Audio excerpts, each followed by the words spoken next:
Sydney. Hey, do you have fond memories of heading down to your local pool? Do you do it on a regular basis, so, especially when summer comes around? Well, if you're in the Parramatta area, this summer could be the last one for a while for you. The Parramatta War Memorial Swimming Pool is scheduled to be demolished at the end of summer to make way for the New South Wales Government's new $300 million Western Sydney Stadium.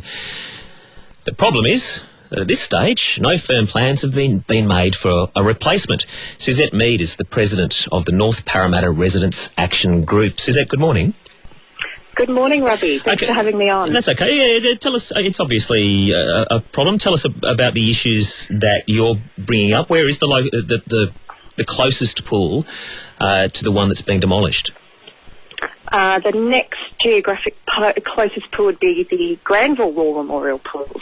Which is how far, if you want to travel? Oh, goodness. It would probably be, catching me out here, probably 7 kilometres. Yeah, all right. Parramatta, like any other part of Sydney, but particularly as the further west you head, gets very hot in summer. It's a huge heat island out here, and obviously with the massive amount of development, with high density living, places like an outdoor pool, outdoor public pools are an intrinsic part to our Australian identity. We all spent hours as kids hanging out with your mates, swimming, laying on the grass, enjoying your banana paddle pop, and I think it's just part of our DNA to have an outdoor public pool. Okay, so what's the reason for it to be demolished? We know that it's part of the stadium. The stadium itself is being built over where it sits at the moment, is it?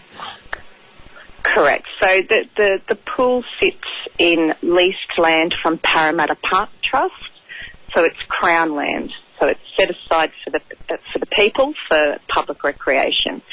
The stadium sits behind that, and the proposal is to pick up the stadium and move it across on top of the pool and expand it by 8,000 seats for a cost of $300 million. And what are you being told about plans to replace the pool?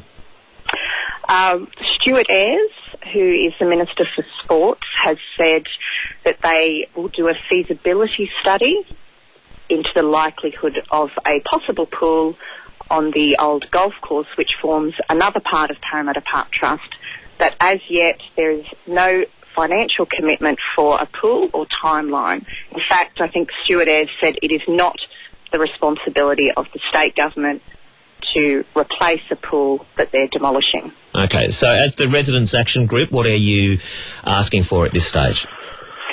Well, we'd like a pause at this point in time because the community have actually banded together and set up a GoFundMe account and hired the original pool architect from 1957's son, who was there at the opening as a 15-year-old boy, to actually do a concept design because the two facilities can remain. So we would like the government to have a considered look at this and actually involve the community, because so far the community were actually excluded from any consultation prior to the environmental impact statement being released by Venues New South Wales. And where do you see the responsibility lying? Do you see it solely on the shoulders of the state government, or do you see it as a responsibility for the council as well? Well, of course, normally it is the responsibility of the council to provide these facilities for a community, and they have done. They have provided just a recent renovation of $7.8 million ratepayers' money to the pool. But when the state government decide to acquire a public facility and acquire Crown land, demolish it and then commercialise it, then it is their responsibility. All right, Suzette, thanks very much for your time this morning. No problem. This is Breakfast with Robbie Buck on 702 ABC Sydney. Suzette Mead, who's from the Residents Action Group. Well, what does the local council have to say about it? Amanda Chadwick is the City of Parramatta Administrator and joins us as well. Good morning. Good morning, Robbie. Yeah, okay, you've just heard Suzette's points. They're fairly strong, aren't they? You've got a local pool which is being removed, and at this stage, absolutely no plans for a replacement. The Parramatta Memorial Pool is a much-loved pool. It's a real community asset, and people can recollect learning to swim there as kids and have grown up with it being part of the community. Council is absolutely committed to the work that we're doing at the moment to plan for a new pool in the Maze Precinct, which is the other end of Parramatta Park. We're working with Parramatta Park to secure the site.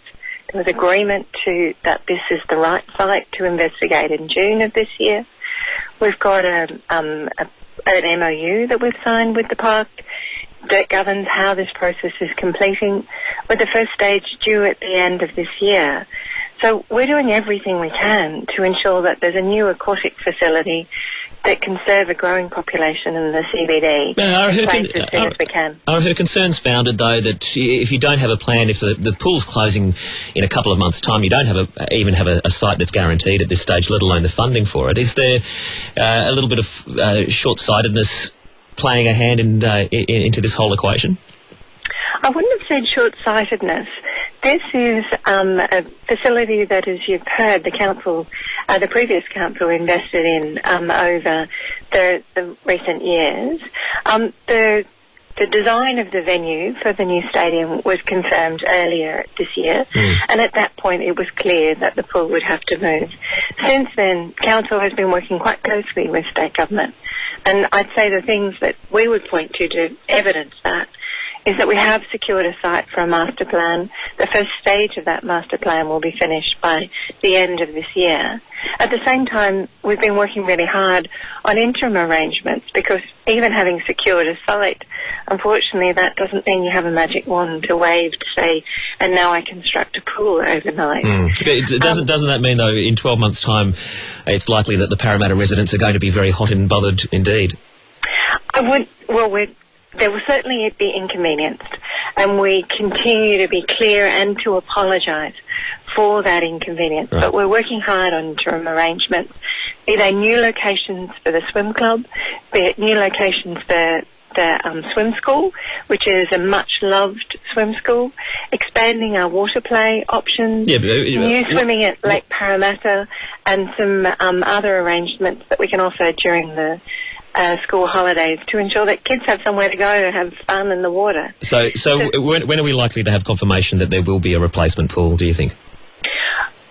Well, what you'll see is confirmation, firstly, of interim arrangements, places to go to cool down through summer, the different options that will be there. But the pool itself, when are we likely to have a confirmation that there will be a replacement pool built after this one's been demolished? Well, the first stage is to confirm the site's suitability, and we aim to be there by the end of this year. The next stage is then to work on detailed design of a pool, and that'll be a stage that we absolutely engage people like the swim club and other members of the community. After that, we'll have a preferred option and the master plan. So there's a number of stages to go through to ensure that a state-of-the-art aquatic facility is available for a growing community. All right, Amanda Chadwick, thanks very much for your time this morning. Thank you very much. Bye. The City of Parramatta Administrator, her response to the concerns of the locals about the Parramatta pool being demolished at the end of summer, and the fact that there are no concrete plans for its replacement at this stage, although, as you heard from the Administrator, there is a site that is being looked at, but again, there's no confirmation of when that pool is going to be built. 14 to 7 now. Sport in just a moment. A quick call from Rob in Parramatta. Morning, Rob. G'day, how are you, Robbie? Yeah, good. What did you make of that conversation? Look, I've heard some of that stuff before, and I've sort of also been one of the parties that's is really against this whole move. I mean, look, from the start, from the go-get, the EIS was found wanting. It didn't consult.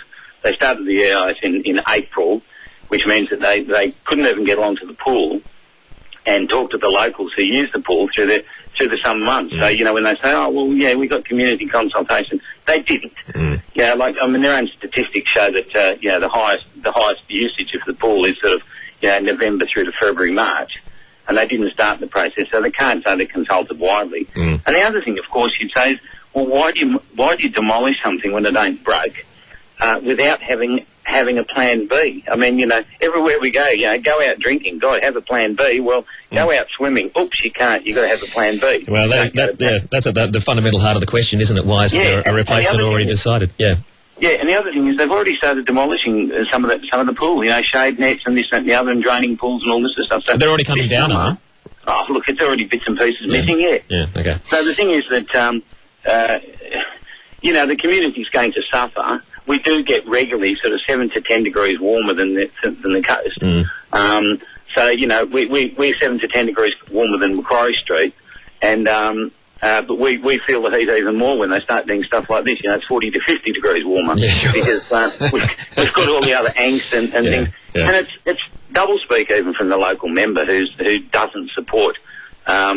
He's in no hurry. He's in no hurry to find a solution. Okay. Hey, good on you, Rob. Thanks for the call this morning. Great. Thanks, Robbie. Yeah. On the text line, Robbie, it's important. Say the full name of the pool. It is the War Memorial Pool.